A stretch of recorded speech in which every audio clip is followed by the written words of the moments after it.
craft sector that has the lowest carbon footprints. It is a little known second largest industry in India. No other country has the artisan source, the resource that we have today. Crafts are imperative not only for our culture and our heritage, but also for our economic development. It is important to us for a social safety net. We need to create a market for the buyers and sellers of crafts, and it is indeed time that we realize craft is just not a heritage, it would also be a future industry for all of us. Thank you very much for bearing with me patiently. Thank you very much, Ramesh. How to manage, I do not know. Rapidly going through all he deserves our congratulations. I congratulate. But at the same time, I will say that two things. In her address or message, Kokilaji specially wanted the participants to consider if there are any gap areas, which advancement we will make. And in this respect, I would like to emphasize 2 points that came out. One, Professor Desai has indicated that iconographical aspect of it, or study of temples, this is one aspect which is not really represented. And another, philosophy of art, at least these two suggestions came from this time. My pranams to Sri Ramakrishna, my pranams to the Holy Mother, my pranams to Swamiji, my pranams to all the revered monks present here, and my love and respect to all distinguished speakers and observers present here. And all the delegates present in the hall adjacent. There's an incident in the life of Pauhali Baba, which Swamiji mentions.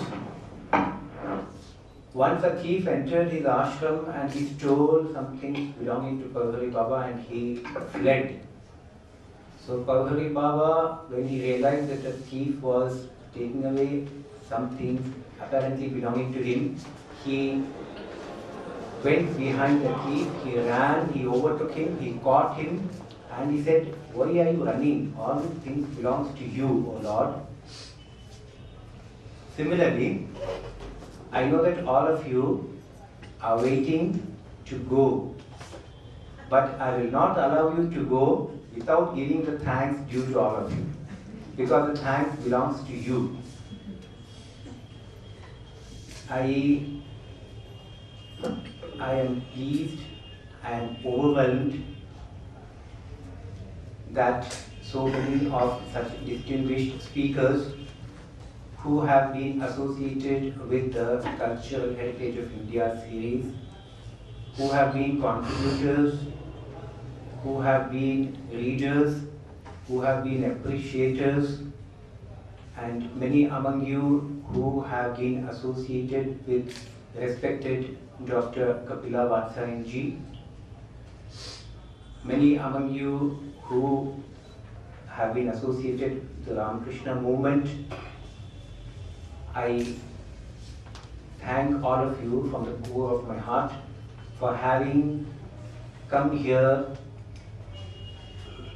at the invitation of the Ramakrishna Mission Institute of Culture, giving your precious time. The Institute is indebted to all of you.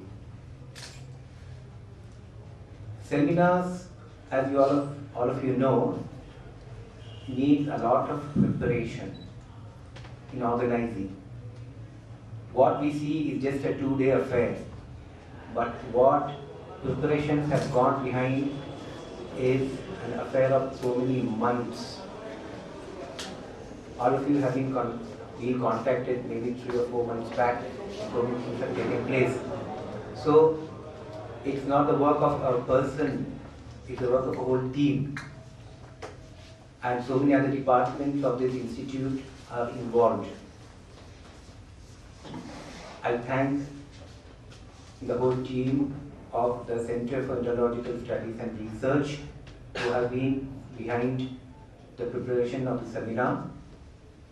I thank the maintenance department who has made all arrangements for the seminar, who have, as they usually do, I thank our guest house department who have supplied us with snacks and lunch. I thank all the volunteers associated with the seminar.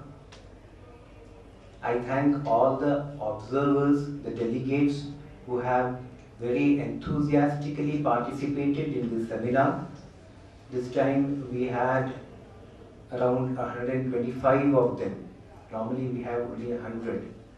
A lot of demand. We could accommodate only 125 at the most. So this seminar, if I'm allowed to say, is a runaway success. Last but not the least, let me thank the Lord who has shown His grace. Thank you all.